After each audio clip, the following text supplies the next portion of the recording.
बच्चों, स्वागत है आप सभी का मैथ्स मौसम में। मैं रितेश रोशन। तो जैसा कि हम लोग अभी एनडीए का प्रैक्टिस सेशन कर रहे हैं, तो आज हम लोग का 4th सेशन चलेगा। तो चलिए आज का 4th सेक्शन शुरू करते हैं बेहतरीन क्वेश्चंस के साथ, कॉन्सेप्ट के साथ, ट्रिक्स के साथ। चलिए देखिए आपके स्क्रीन पर बच्चों ये पहला सवाल दिखाई दे रहा है, उसको थोड़ा रीड करें। क्वेश्चन में लिखा हुआ है कि if the circumcentre of the triangle formed by the lines x+2 equal to 0। एक ट्रायंगल है जो इस लाइन से, इस लाइन से और इस लाइन से बनता है, और इन तीनों लाइन से बने ट्रायंगल का जो सरकम सेंटर है वो ये दिया हुआ है। तो सबसे पहले थोड़ा एक रफ ट्रायंगल ड्रॉ करने का प्रयास करें कि ये ट्रायंगल है क्या, है ना बच्चों। आइए, तो अगर हम ड्रॉ करें तो थोड़ा एक्सिस ड्रॉ कर लेते हैं, जल्दी से बात समझ में आ जाएगा। एक्सिस ड्रॉ कर लेते हैं। ये एक्स एक्सिस, ये वाई एक्सिस, और ये हमारा ओरिजिन। चलिए, पहला लाइन क्या है, x+2 इक्वल टू 0। तो x+2 इक्वल टू 0, इसका मतलब x यहां से -2 मिलेगा हमको। तो एक काम करिए, x इक्वल टू -2 दिखा देते हैं यहाँ पे। चलिए, है ना, फिर से ड्रॉ कर लेते हैं इसको थोड़ा।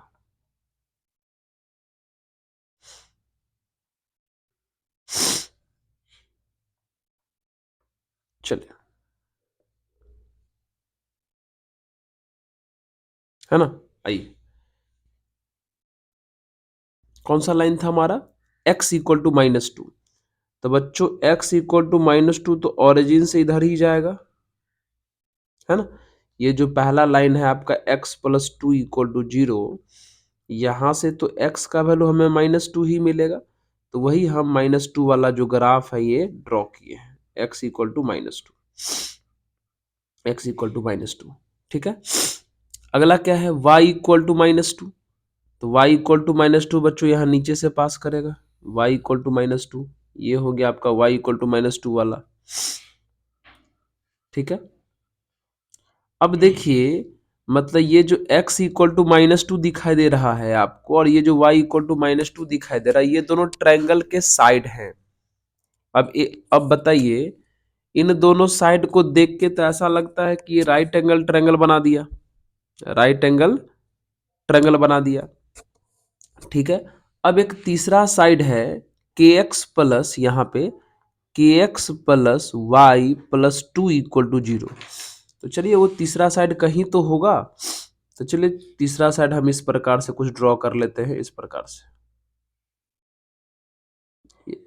है ना। तो समझिए कि यही वो हमारा ट्रायंगल है। ट्रायंगल यहाँ ए मान लेते हैं, इसको बी मान लेते हैं, इसको सी मान लेते हैं। यही हमारा वो ट्रायंगल है जिसका सरकम सेंटर दिया हुआ है। तो बच्चों अगर हम इसका रफ ग्राफ ड्रॉ करने का भी प्रयास किए, तो ये जो ट्रायंगल है वो तो एक राइट एंगल ट्रायंगल बन गया।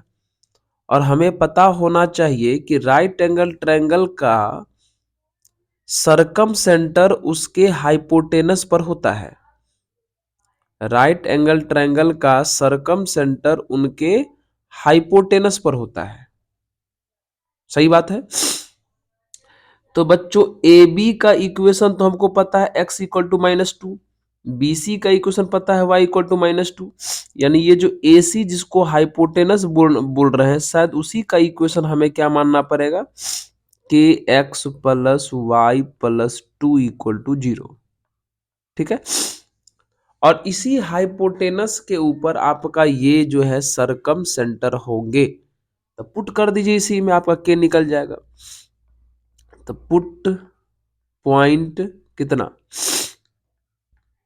-1 और 2। चलिए पुट करें तो यहाँ x के जगह पर -1 पुट करेंगे तो कितना हो जाएगा बच्चों ये माइनस के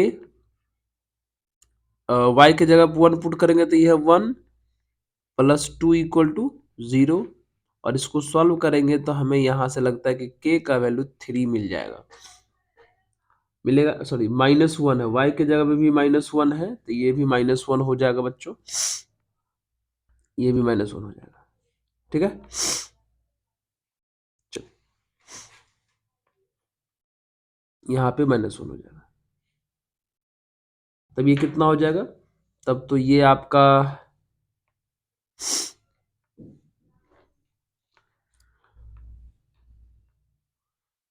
हाँ तब आपका कितना हो जाएगा ये 2 -1 1, मतलब -k+1 यानी k का वैल्यू 1 हो जाएगा, ये आंसर।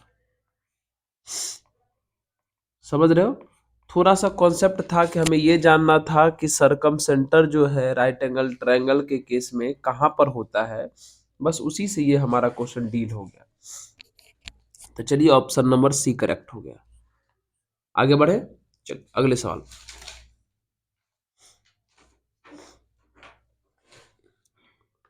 अगला क्वेश्चन ये है,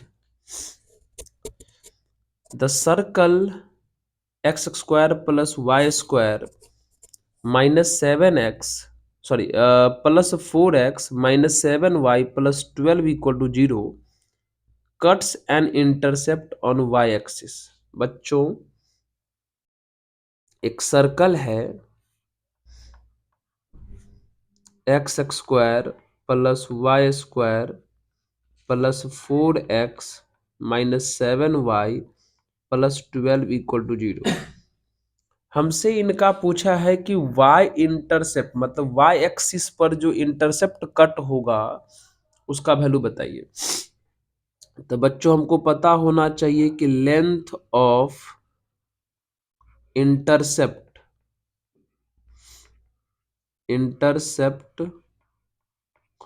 on y axis, length of intercept on y axis का फॉर्मूला होता है 2√f² - c।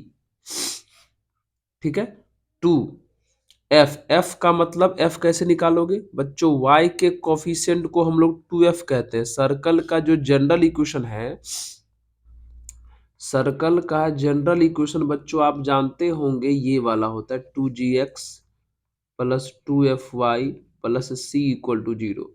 तो y का जो कोफिशिएंट है उसे हम 2f कहते हैं और यहाँ y का कोफिशिएंट हमारा -7 है, यानी f का जो वैल्यू है -7/2 आ गया।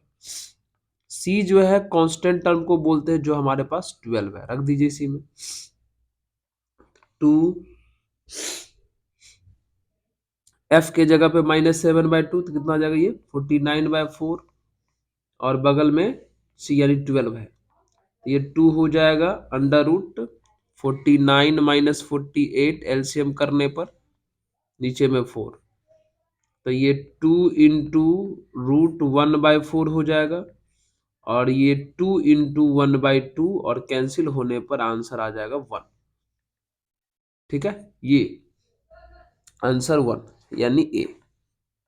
समझ गए, ये फॉर्मूला होता है intercept made by a circle on y axis का होता है 2√f² - c। उसी प्रकार अगर पूछता कि intercept made by a circle on x axis तो फॉर्मूला होता 2√g² - c। ठीक है, ये x एक्सिस पर का इंटरसेप्ट है, वो y एक्सिस पर का इंटरसेप्ट है। सही है, चलिए अगले क्वेश्चन की तरफ बढ़ते हैं हम लोग। What is the distance between foci of the ellipse. एक इलिप्स दिया हुआ है हमें, ये x² + 2y² = 1। इसको थोड़ा क्या इस तरीके से लिख सकते हैं हम लोग, x² / 1 प्लस इसको y² / 1/2 = 1।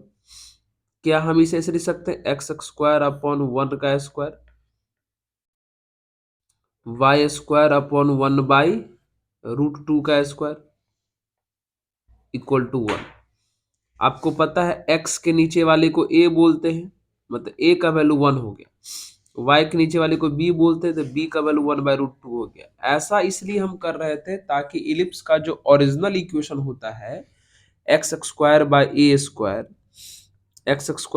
A square plus y square by b square equal to 1 बच्चों उस पर ला सके। उस पर ला करके हम a और b फाइंड कर लिए।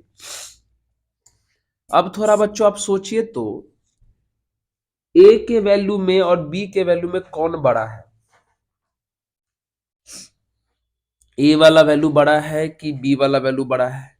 तो आपको शायद देखने में लग रहा होगा कि a का वैल्यू बड़ा है, a जो है बड़ा है। अगर a बड़ा है तो ये तो फर्स्ट इलिप्स हुआ, और फर्स्ट इलिप्स में डिस्टेंस बिटवीन फोसी का फॉर्मूला आप लोग जानते होंगे। डिस्टेंस बिटवीन फोसी का फॉर्मूला होता है बच्चों 2ae। सवाल है हमें 2 पता है, सॉरी a पता है लेकिन e नहीं पता है, तो लगाइए। आपको पता होना चाहिए रिलेशन बिटवीन इलिप्स के अंदर, रिलेशन बिटवीन ए बी और ई। जब फर्स्ट इलिप्स है तो फॉर्मूला होता है b square equal to a square into 1 - e स्क्वायर। यहां से ई फाइंड कर लिया जाए तो b का वैल्यू 1/√2, स्क्वायर करेंगे तो 1/2, a का वैल्यू 1 तो 1 अंदर में हो जाएगा 1 - e स्क्वायर। इसको अगर हम सॉल्व करें तो ये 1/2 इक्वल टू 1 - e स्क्वायर, यानी ई स्क्वायर इक्वल टू बच्चों आ जाएगा 1 - 1/2, यानी आ जाएगा ये 1/2। यहां से स्क्वायर हटेगा तो रूट चढ़ जाएगा और ई का वैल्यू हमें 1/√2 मिल जाएगा, है ना। तो ई का वैल्यू हमें मालूम हो गया।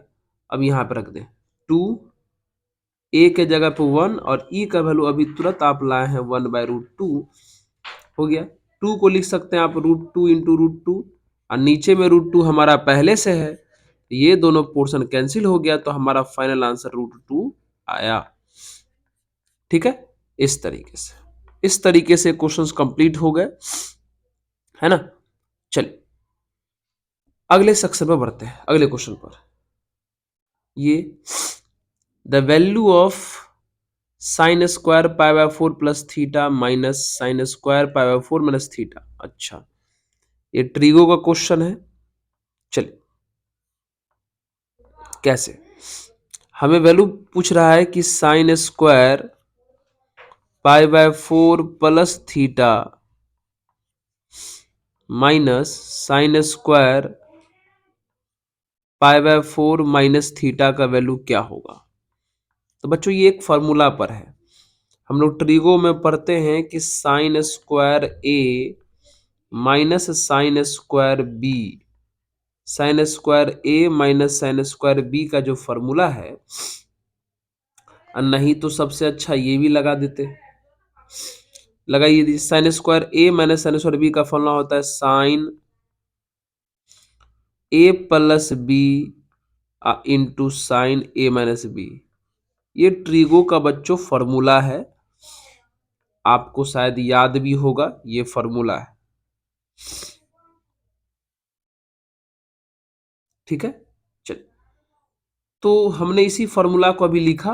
अब देखिए, अब बनाइए। अगर हम इस पूरे को a मान लें, इस पूरे को b मान लें, तो sine square a minus sine square b लग रहा है, तो फॉर्मूला कितना हो जाएगा sine a plus b, a plus b के जगह पे π/4 माइनस थीटा है। फिर क्या होगा sine a minus b, a minus b, तो π/4 माइनस थीटा में माइनस से मल्टीप्लाई करेंगे तो माइनस π/4 प्लस थीटा हो जाएगा।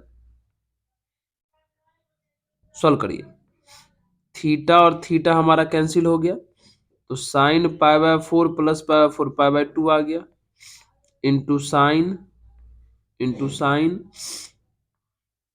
अब देखिए पाई बाय फोर ये भी कैंसिल हो गया, तो यहाँ बचा 2 theta. Sine pi by two आप जानते हैं 1, तो सिर्फ हमारा क्या बच गया, ये साइन 2 थीटा। एक सिंपल और साधारण सा आंसर। ठीक है, चलिए सॉल्व हो गया। समझ रहे हैं क्या आप? चलिए अगले क्वेश्चन की तरफ बढ़ते हैं।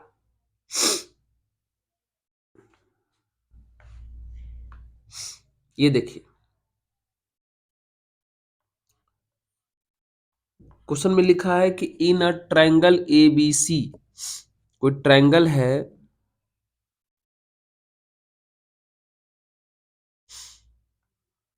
ए बी सी, ठीक है। ए ए के सामने वाले को ए बोलते हैं, तो ए का वैल्यू 2 दिया हुआ है, बी का वैल्यू 3 दिया हुआ है, और इस एंगल का साइन भी दिया हुआ है। इस एंगल का साइन ए का वैल्यू 2/3 है।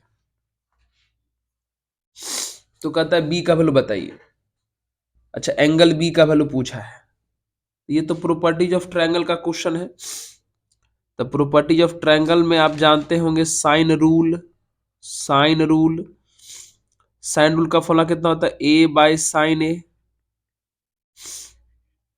Equal to b by sine b equal to c by sine c. तो बच्चों हम यहाँ सी वाला पोर्शन लेके नहीं बढ़ेंगे, क्योंकि सी का डिमांड भी नहीं है। तो सिर्फ ए बाई ए का मतलब 2, साइन ए का वैल्यू 2/3, बी का वैल्यू 3, और साइन बी हमें फाइंड करना है। सॉल्व कर देते हैं इसी को, आंसर आ जाएगा। ये 3 ऊपर जाएगा बच्चों, तो ये 6/2 हो जाएगा, और ये 3/sin b हो जाएगा। तो 2 3 जा 6, यानी हम यहां से कह सकते हैं कि 3 sin b इक्वल टू 3। यहाँ तो साफ दिख रहा है कि साइन बी का जो वैल्यू है बच्चों कितना आ गया, 1। साइन बी 1 होना मतलब बी का वैल्यू कितना होना, 90, यानी पाई/2 होना। ठीक है, चलिए ऑप्शन नंबर बी करेक्ट हो गया। समझ रहे हैं ना? ये तो प्रॉपर्टी ऑफ ट्रायंगल का क्वेश्चन था, जो साइन रूल पर आधारित था। समझ गए क्या? तो चलिए अगले क्वेश्चन की तरफ बढ़ते हैं।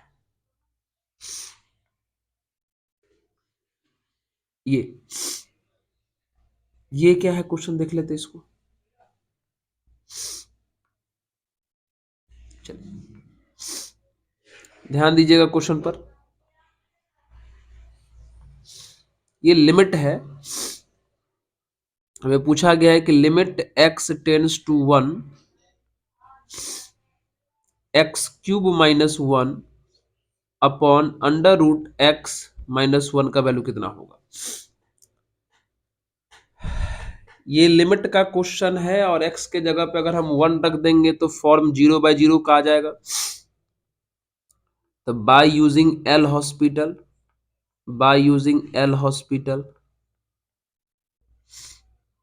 तो एल हॉस्पिटल का रूल आप जानते हैं। एल हॉस्पिटल का रूल होता है कि ऊपर नीचे आप डिफरेंशिएट कर दीजिए अलग अलग,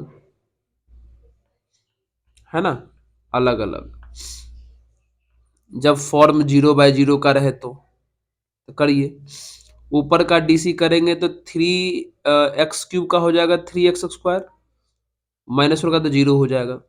√x का हो जाएगा बच्चों 1/2 √x, उसका फिर 0 हो जाएगा।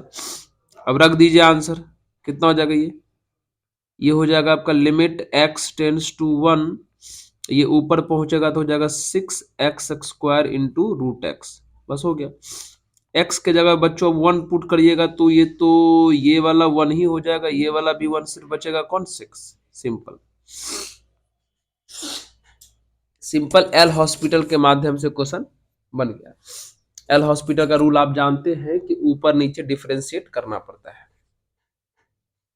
कब करते हैं? एल हॉस्पिटल दो ही केस में लगाते हैं, जब फॉर्म 0/0 का रहे तब लगाते हैं, या फॉर्म ∞/∞ का रहे तब लगाते हैं।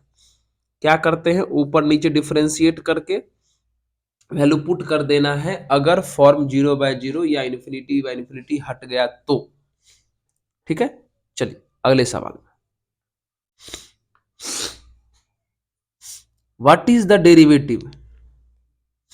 यहां पर एक फंक्शन लिखा है, उसका डिफरेंशिएशन पूछा गया है हमसे, डेरिवेटिव। क्या है ये? Log ten cot. अच्छा, लॉग के आर्गुमेंट में कॉट है और बेस जो है वो टेन में। अच्छा, लॉग के बेस में जो है वो टेन है। इस केस में देखेंगे तो लॉग के आर्गुमेंट में टेन दिखाई दे रहा है और बेस में हमें कॉट दिखाई दे रहा है और पावर में -1। चलिए इसको हम कुछ देर के लिए वाई मान लेते हैं, है ना, यही हमारा वाई। सॉल्व कर लीजिए, इसी का डिफरेंशिएशन करना है, ठीक है, करेंगे। तो पहले इसको थोड़ा सॉल्व कर लीजिए, क्योंकि अभी तो बहुत ही अजीब लग रहा है देखने में। कैसे होगा सॉल्व? अच्छा, सॉल्व हो जाएगा। अब जानते हैं ना, लॉग का एक प्रॉपर्टी होता है, log of a to the base b है, तो आप इसको log a by log b कर सकते हैं, जिसे हम लोग बेस चेंज फॉर्मूला बोलते हैं, है ना। लॉग का ये प्रॉपर्टी है कि अगर log of a to the base b है तो उसे हम log a by log b कर सकते हैं। तो उसी प्रकार यहाँ क्या कर सकते हैं हम लोग, log cot x upon log ten x इसको लिख सकते हैं। बगल वाले को भी हम क्या लिख सकते हैं, log ten x by log cot x कर सकते हैं। अब पावर में -1 है, y equal to log cot x log ten x, ये पावर -1 है, उसको हटाने के लिए हम पलट देते हैं इसको, तो कितना हो जाएगा? पलटने के बाद ये हो जाएगा आपका log cortex by log ten x, log ten x, ठीक है। चलिए, हाँ, पावर -1 है तो ये पलट के लिखाएगा। अच्छा, ये दोनों तो सेम ही हो गया, मतलब ये कितने हो गए?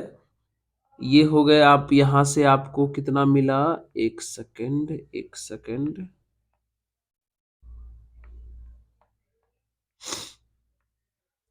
चल, क्या करना चाहिए अब?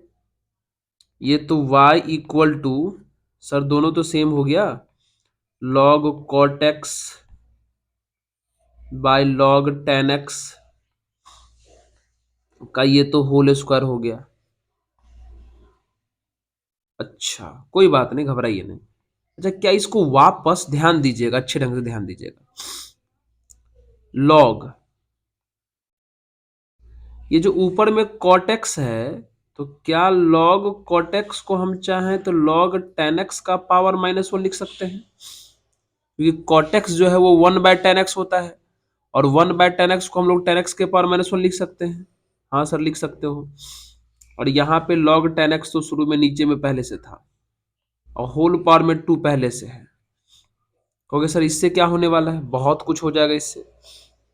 y इक्वल टू, लॉग का प्रॉपर्टी होता है कि अगर आर्ग्यूमेंट के पावर में कुछ भी हो, आर्ग्यूमेंट के पावर में अगर कुछ भी हो, तो उस पावर को हम लोग बाहर कर लेते हैं, k इंटू लॉग ए लिख सकते हैं। उसी प्रकार यहाँ -1 को बाहर कर लेंगे तो माइनस लॉग टेन एक्स ऊपर बचेगा, और नीचे में भी हमारा लॉग टेन एक्स ही बचेगा। तो बताइए, इसका होल स्क्वायर है, तो ये दोनों कैंसिल होकर के कितने हो जाएंगे? 1 हो गए, यानी सिंपल।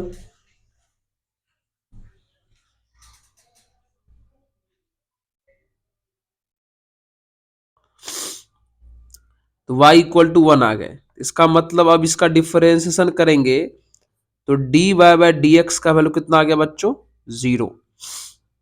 हाँ, पहले हम इसको सॉल्व करके थोड़ा सा सिंपल बनाए और उसके बाद हम इसका डिफरेंशिएशन किए, 0 आ गया। लेकिन हमें डिफरेंशिएशन किस पॉइंट पर निकालना है? जब x का वैल्यू π/4 हो, मतलब डिफरेंशिएशन करने के बाद उसमें x को हटा के π/4 पुट करना है।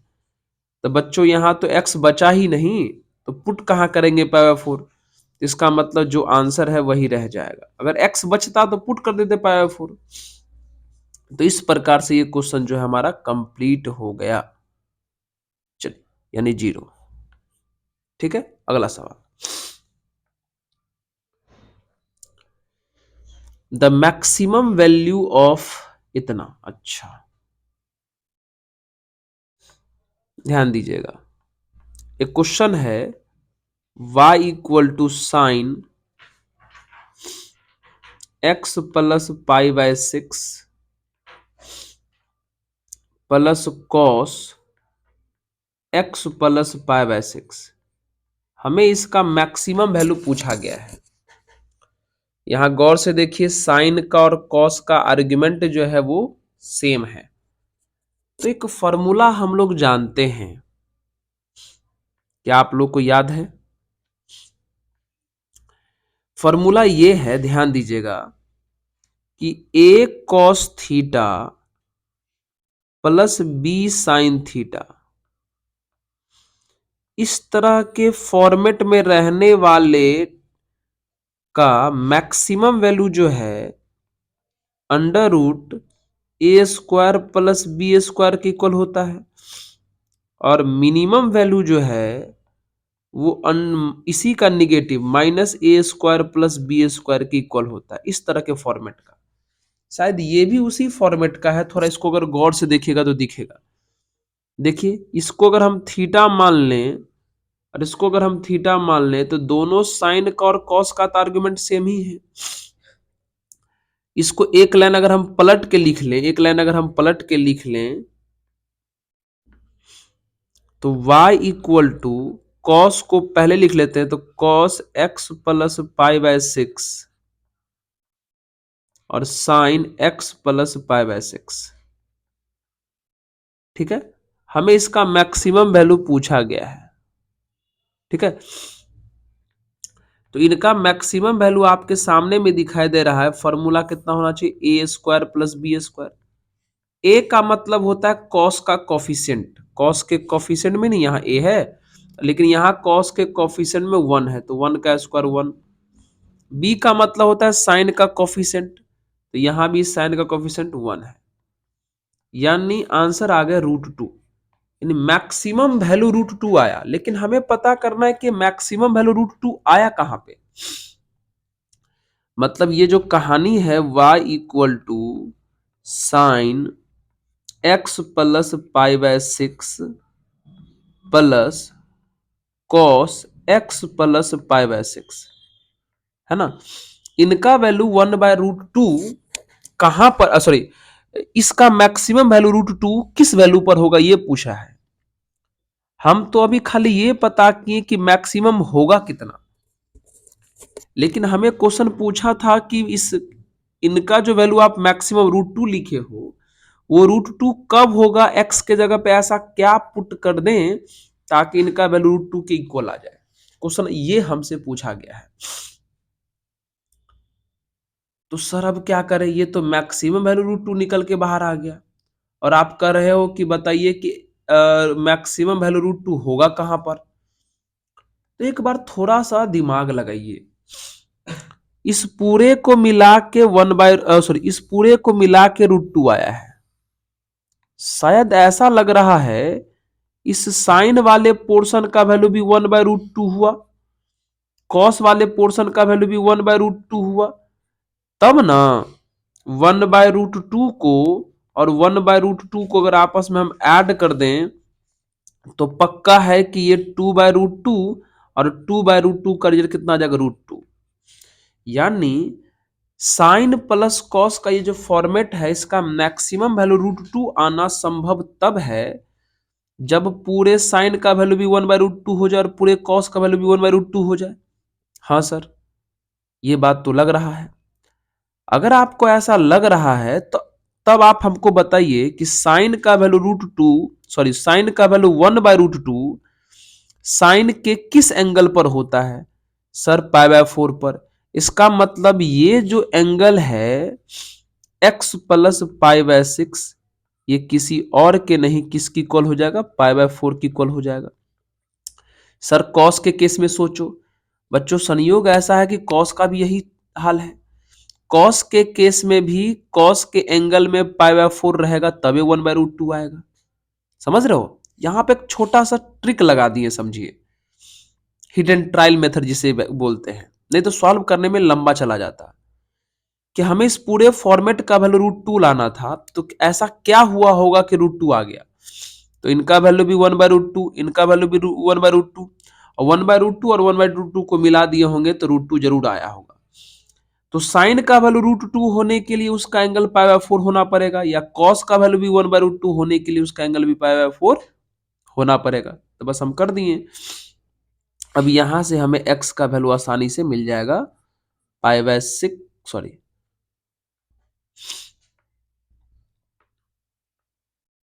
चलिए, पाई/4 माइनस पाई/6, एलसीएम लेंगे तो 12, 4 3 जा और 6 2 जा, यानी हमारा जो फाइनल आंसर आ जाएगा वो पाई/12 आंसर आ जाएगा। यानी x के जगह पे पाई/12 पुट करेंगे तो हमारा वैल्यू मैक्सिमम हो जाएगा। समझ रहे हो? तो इस प्रकार से ये क्वेश्चन हमारा कंप्लीट हो गया। तो चलिए अगले सवाल पर बढ़ते हैं। ये चलिए एक इंटीग्रेशन, चलिए integration of 1 minus sign 2x का वैल्यू अपने तरफ से क्वेश्चन दे दिया है a sine x plus b cos x plus c। ठीक है, हम लोग भी निकाल लेते हैं, बाद में से कंपेयर कर देंगे। आइए, तो बच्चों आपको पता होना चाहिए 1 माइनस साइन 2x का जो फॉर्मूला होता है वो ट्रिगो में cos x minus sine x का होल स्क्वायर होता है। ये डबल एंगल का फॉर्मूला है ना? प्रैक्टिस सेशन चल रहा है बच्चों, तो ये तो आपको याद ही होना। स्क्वायर से रूट गायब होगा तो क्या होगा, ये mod cos x minus sine x. जब भी स्क्वायर से रूट गायब होगा कहानी मॉड में लिखेंगे। अब मॉड हटाने के लिए हमें पता करना पड़ेगा कि मॉड के अंदर वाला चीजें प्लस में है कि माइनस में है। तो सोचिए तो, अरे सर्दी, चलिए बताइए, कॉस माइनस साइन प्लस में होगा कि माइनस में, पता करिए। कैसे पता करें सर? अच्छा हाँ, एंगल भी दिया है यहाँ पे, देख लीजिए, पता हो जाएगा।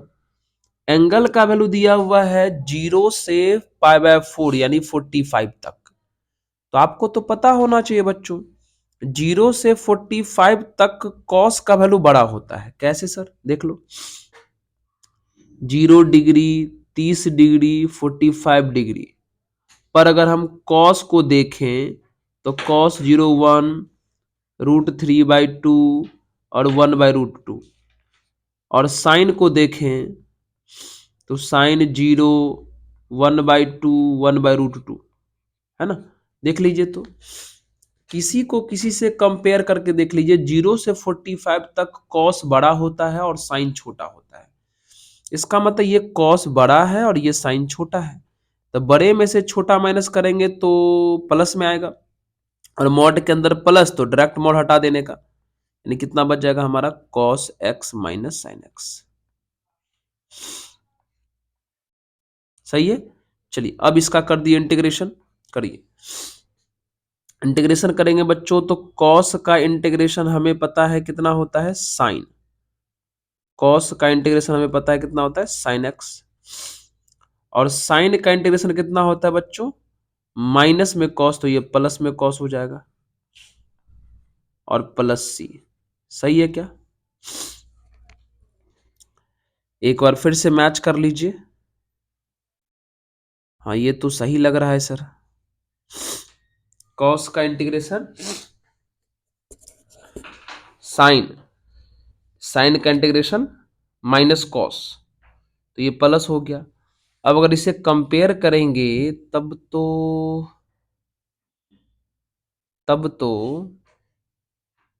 a प्लस बी का जो वैल्यू है ये तो 2 की इक्वल आ रहा है। फिर एक बार फिर से मैच करवा के देख लीजिए। 1 - sin 2x सही है। 1 - sin 2x को हम क्या लिख सकते हैं बच्चों? कॉस माइनस साइन का होल स्क्वायर लिख सकते हैं, ये भी सही है। ठीक है। हाँ, ये भी सही है। 0 से 45 तक कॉस बड़ा होता है, साइन छोटा होता है। तो कॉस माइनस साइन करेंगे तो पॉजिटिव आएगा, कॉस में से साइन पॉजिटिव, तो ये मॉड के अंदर पॉजिटिव लेटर हट गया। कॉस का इंटीग्रेशन बच्चों आपको पता है साइन होता है, कॉस का इंटीग्रेशन साइन। ठीक है। और साइन का इंटीग्रेशन कितना हो जाएगा? Minus cos. ठीक है, कंपेयर कर दीजिए। कंपेयर करिएगा, यहाँ देख लीजिए। यहाँ साइन के कॉफिशिएंट को ए बोला गया है, तो यहाँ पर साइन का कॉफिशिएंट कुछ नहीं, मतलब ए का वैल्यू 1 है। कॉस के कॉफिशिएंट को बी बोला गया है, तो यहाँ कॉस का कॉफिशिएंट कुछ नहीं, तो फिर से 1 है, बी का वैल्यू भी 1। A1 B1, तो कौन सा कंडीशन सेटिस्फाई होगा? ये वाला, ये बी नंबर, है ना। चलिए अगले क्वेश्चन की तरफ बढ़ते हैं। ये देखिए, ये एक क्वेश्चन अच्छा सा है। हमें इंटीग्रेशन करना है ए से लेकर के बी तक बॉक्स एक्स का, और ए से लेकर के बी तक माइनस एक्स के बॉक्स का। एक काम करो, दोनों तरफ दोनों जगह इंटीग्रेशन जो है कॉमन दिखाई दे रहा है, कॉमन कर लेते हैं। तो ये एक्स का बॉक्स और प्लस माइनस एक्स का बॉक्स हमें दिखाई देगा। और ये शायद ग्रेटेस्ट इंटीजर फंक्शन है, ऐसा क्वेश्चन में भी कहा गया है, ग्रेटेस्ट इंटीजर फंक्शन है। तो बच्चों ग्रेटेस्ट इंटीजर फंक्शन में एक्स का बॉक्स, एक्स के बॉक्स में माइनस एक्स के बॉक्स को ऐड करने पर दो टाइप का कहानी आता है।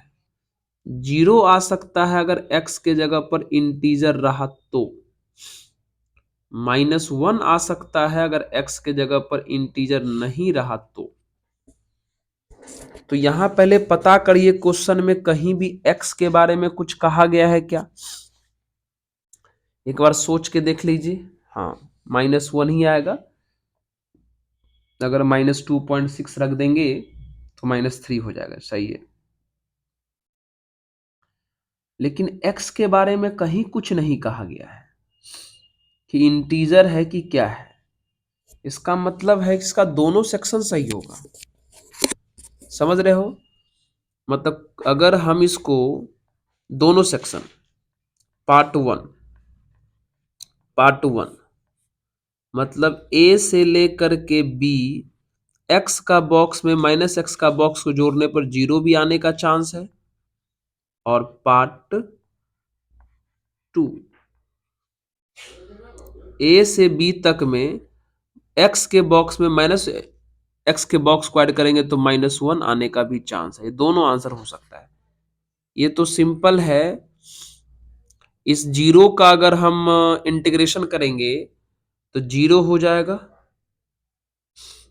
0 हो जाएगा।